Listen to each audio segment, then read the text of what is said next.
नमस्कार बच्चों, आप सभी का हमारे इस गुर्जर एकेडमी यूट्यूब चैनल पर स्वागत है। और आज हम लोग जो स्टार्ट करने जा रहे हैं ये क्लास 12th का सबसे टफ और सबसे इम्पोर्टेंट चैप्टर है, जिससे आपका 12th एग्जामिनेशन में 35 मार्क्स बैठे थे। तो आप सभी को ही मालूम होगा क्या है वो है कैलकुलस। और कैलकुलस पूरे क्लास 12th में सबसे टफ माना जाता है। ऐसा लोग भ्रम फैला के रखे हुए हैं कि सबसे टफ है, हालांकि ऐसा है नहीं। हम आपको इतने बेहतरीन तरीके से सरल भाषा में पढ़ाएंगे कि आपको एक भी परसेंट का परेशानी का सामना नहीं करना पड़ेगा। ठीक है, तो आज हम लोग स्टार्ट करेंगे कैलकुलस। और कैलकुलस से इसलिए शुरुआत किए हैं कि सबसे टफ है और ये चैप्टर से आई थिंक किसी भी दूसरे चैप्टर का लेना देना नहीं है, इसलिए कैलकुलस आप पढ़ सकते हैं शुरुआती में भी, कहीं कोई दिक्कत नहीं है। और कैलकुलस अगर आप बेहतर तरीके से कर लिए, आपको कितना मार्क्स? 35 मार्क्स। 35 मार्क्स आपको मिलने जा रहा है सिर्फ और सिर्फ कैलकुलस से। पढ़ना क्या क्या है कैलकुलस में सबसे पहले ये जान लेते हैं। क्या पढ़ना है? Continuity and differentiability. Continuity and differentiability ये पढ़ना है आपको सबसे पहले। ये कितना मार्क्स का होता है बेटा? तो ये होता है आपका 9 मार्क्स का। देन क्या पढ़ना है? Application of derivative. Application of derivative ये आपका होता है 4 मार्क्स का। एप्लीकेशन ऑफ डेरिवेटिव ये क्या होता है? आपका 4 मार्क्स का। इसके बाद है इंटीग्रल कैलकुलस। इंटीग्रल कैलकुलस, ठीक है। अब कुछ लोग ऐसे हैं जो 12th पास कर गए हैं या 12th में हैं, इनफैक्ट या बहुत सारे ऐसे टीचर भी हैं जिनको इंटीग्रल बनाने में पसीना छूट जाता है। इंटीग्रल में भी आपका दो पार्ट है, इंडिफिनिट और डिफिनिट। सबको बेहतरीन तरीके से करेंगे, आपको सोचने की जरूरत नहीं है। आपको सिर्फ और सिर्फ हमारे इस गुरुजन एकेडमी यूट्यूब चैनल के साथ जुड़े रहना है, ठीक है। तो इंटीग्रल कैलकुलस कितना है? 9 मार्क्स का। कितना? 9 मार्क्स। इसके बाद एप्लीकेशन ऑफ इंटीग्रल कितना? 5 मार्क्स का, जिसको एरिया अंडर द कर्व भी हम लोग बोलते हैं। क्या? Application of integral. इसके बाद आता है आपका डिफरेंशियल इक्वेशन कैलकुलस, ठीक है। डिफरेंशियल कैलकुलस भी काफी इंपॉर्टेंट है, ये आपका भी टफ माना जाता है। ये दोनों इंटीग्रल एंड डिफरेंशियल कैलकुलस ये दोनों टफ माना जाता है। इसमें टोटल कितना? 35 मार्क्स, ठीक है। कितना? 35। इसको 35 मार्क्स ऐसे मत सोचिए। अगर मान लीजिए जो बिहार बोर्ड एग्जामिनेशन का पैटर्न है, जो बिहार बोर्ड का जो एग्जाम का पैटर्न है, अगर उसमें ऑब्जेक्टिव ऑब्जेक्टिव प्लस सब्जेक्टिव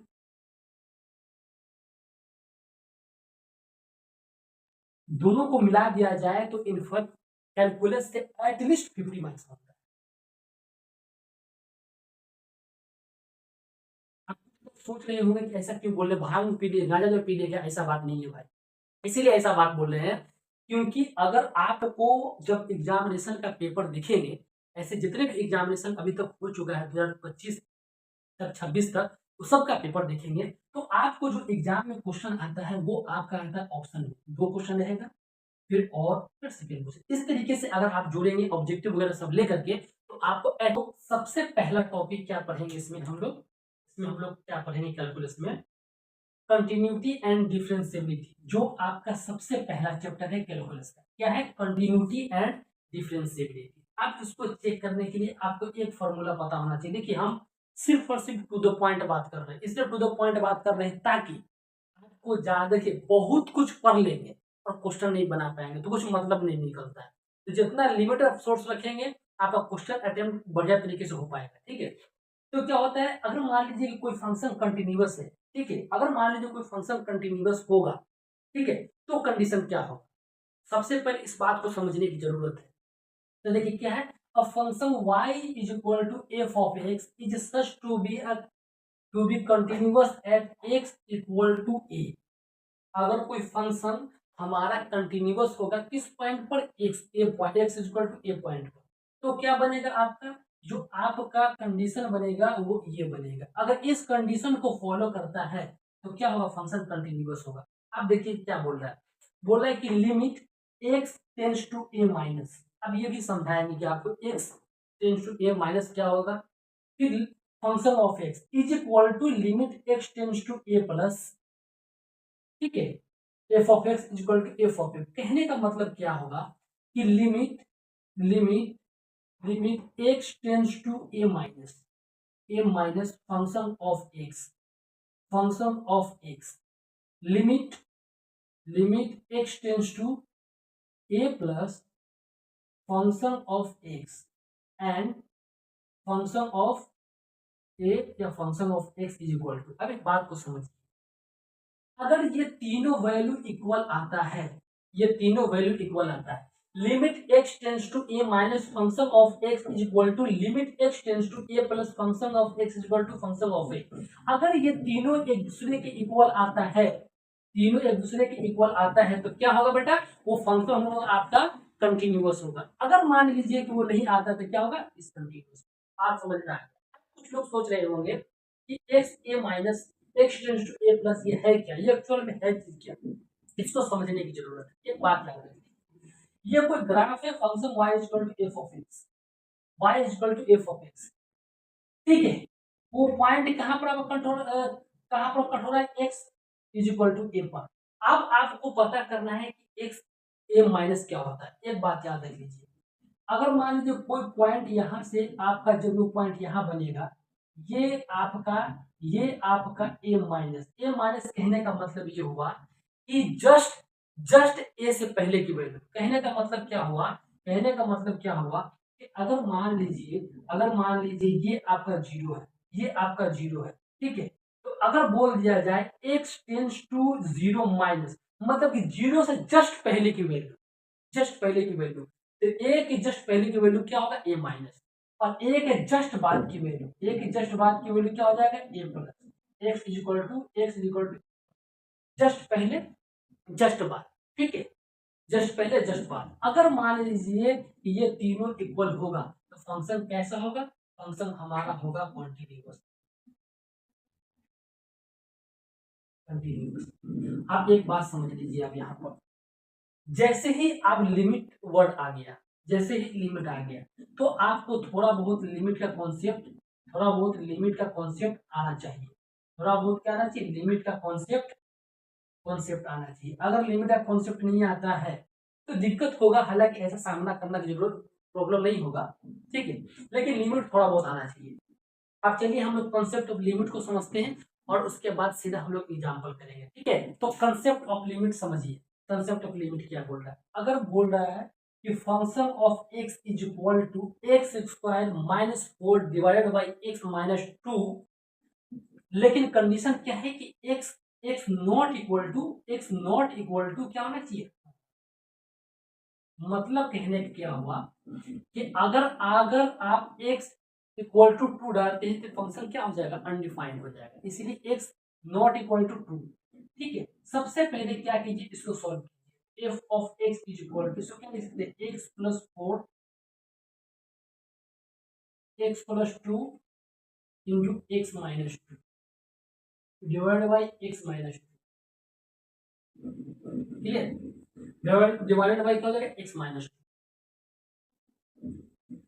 तो function of x is equal to x plus two, कहां पर, x not equal to two पर, x not equal to two पर आपका क्या बना, फंक्शन बना। अब एफ ऑफ एक्स को क्या लिखेंगे, हम लोग लिखेंगे one, x plus two, x not equal to. अब ऐसा क्यों किए, आप सोचिए, इसीलिए ऐसा किए, आप समझने की जरूरत है। हमको क्या पता करना है, हमको पता करना है कंटिन्यूअस। और कंटिन्यूअस को के लिए आप सभी को पता है कंडीशन क्या होता है, limit x tends to a minus function of x, function of x is equal to limit x tends to a plus function of x is equal to function of a। ये क्या होना चाहिए, ये तीनों एक दूसरे के इक्वल होना चाहिए, ठीक है। अब एक बात को समझिएगा, यहाँ पर समझने वाले चीजें एकदम समझिए। अगर अगर हम क्या करते हैं, अगर हम क्या करते हैं कि x की वैल्यू जीरो पुट करते हैं, जब x की वैल्यू जीरो पुट करेंगे तो y इज इक्वल टू कितना आ जाएगा, y इज इक्वल टू आ जाएगा हम कितना, इसी के साथ अगर x की वैल्यू वन देते हैं, x की वैल्यू वन अगर देंगे तो y की वैल्यू हो जाएगी थ्री, क्लियर।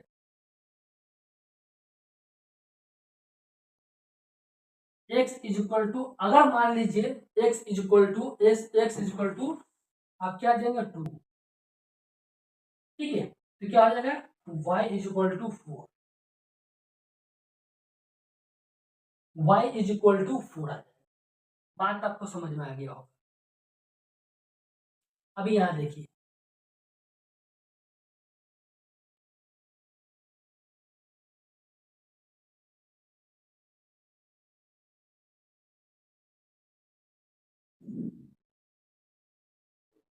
ठीक है, 0 1 2 3 4 5 1 2 3 4। जब x इक्वल टू 0 है तो y 2, क्लियर। उसके बाद x1 y3, x1 y3 आपका पॉइंट कहाँ आ जाएगा, यहाँ। इसके बाद x2 y4, x2 y4 यहाँ आ जाएगा। मतलब कुल मिला के ग्राफ आपका इस तरीके से जाएगा, ठीक है। अभी आपको क्या चाहिए, अभी आपको चाहिए, अभी आपको चाहिए, अभी देखिए x not equal to 2, x not equal to 2, ठीक है। x क्या हो जाएगा, ग्रेटर देन 2, या x हो जाएगा लेस देन 2। क्लियर, बात समझिए एक चीज को। अभी देख लीजिए x, x क्या है, limit limit limit x tends to 2 minus function of x is equal to, ठीक है। अब एक बात समझिए, ये आपका 2 है, ये आपका 2 है, ठीक है। ये 2 कहाँ गया, ये 4 के पास, ठीक है। अभी x2 माइनस मतलब जस्ट 2 से हल्का पहले की वैल्यू, ठीक है, ऑलमोस्ट 2 ही होता है, क्या होगा, ऑलमोस्ट 2 होगा। तो x इज टेंस टू 2 पर वैल्यू कितना है थी आपकी, 4। इसी तरीके से limit x tends to 2 plus function of x, ये भी क्या होगा, 4। मतलब कुल 2 के जस्ट बाद की वैल्यू, जस्ट बाद की वैल्यू क्या होगी, 4। इसी तरीके से limit x tends to a function of x कितना हो जाएगा, 4 हो जाएगा। x को 2 डालेंगे तो कितना हो जाएगा, 4 हो जाएगा।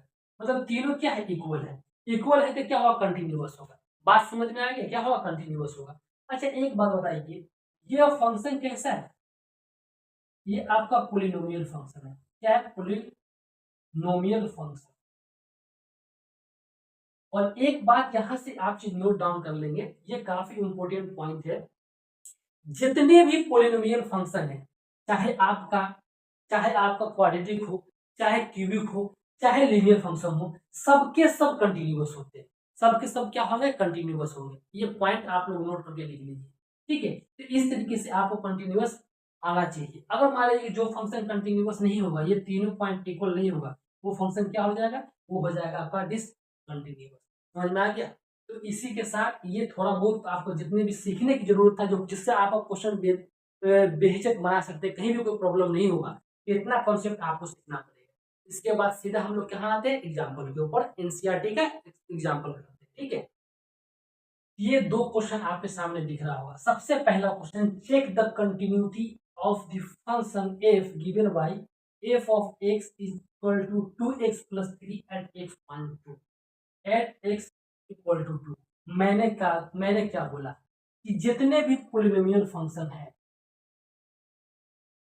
वो क्या होगा, कॉन्टिन्यूअस होगा। क्या होगा, कॉन्टिन्यूअस होगा। ये अगर ऑप्शन में होता, अगर ये ऑप्शन में होता कि दिस फंक्शन कंटिन्यूअस और नॉट, सीधा कंटिन्यूअस टिक रहेगा अगर पोलिनोमियल फंक्शन होगा तो, ठीक है। चलिए आप बात करते हैं, क्या दिया हुआ है, function f of x is equal to 2x plus 3 at x is equal to 1 पर, at x is equal to 1 पर। आपको सीधा सबसे पहले क्या लगाना है, अभी मैंने आपको इससे पहले बता चुका हूं, क्या करना है कि limit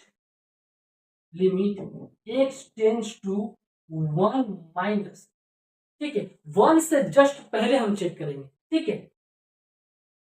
function of x is equal to limit x tends to 1 function of कितना, 1 इज इक्वल टू, अब यहाँ पर 1 डालिए, क्या आ जाएगा, ये आ जाएगा आपका 5।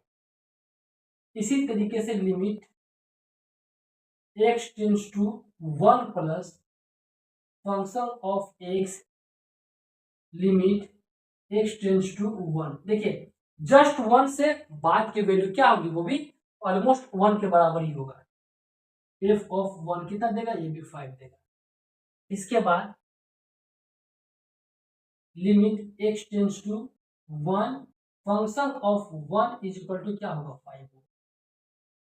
ये तीनों कंडीशन सेटिस्फाई हो रहा है। कंडीशन क्या था, कंडीशन आपका था limit x tends to a minus function of x is equal to limit x tends to a plus function of x is equal to function of a. ये तीनों equal होना चाहिए। तो फंक्शन कैसा होगा? फंक्शन होगा कॉन्टिन्यूअस। फंक्शन कैसा होगा? कॉन्टिन्यूअस। फंक्शन कैसा होगा? कॉन्टिन्यूअस। कैसा होगा फंक्शन? कॉन्टिन्यूअस। कैसा होगा? कॉन्टिन्यूअस। ठीक है, क्लियर? लेकिन कितना आया? 5 आया, 5 आया, 5 आया। तो फंक्शन क्या होगा? ये कॉन्टिन्यूअस। इस तरीके से चेक करना है। अभी आ जाइए सेकेंड क्वेश्चन।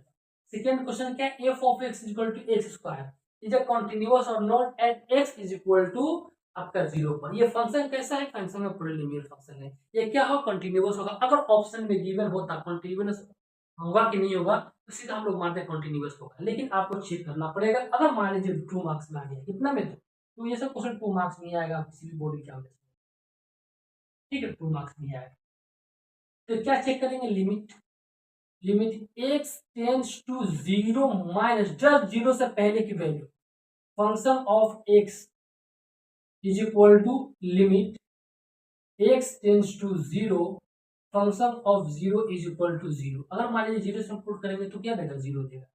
इसी तरीके से limit x tends to 0 plus function of x is equal to limit x tends to 0 function of 0 is equal to 0 देगा।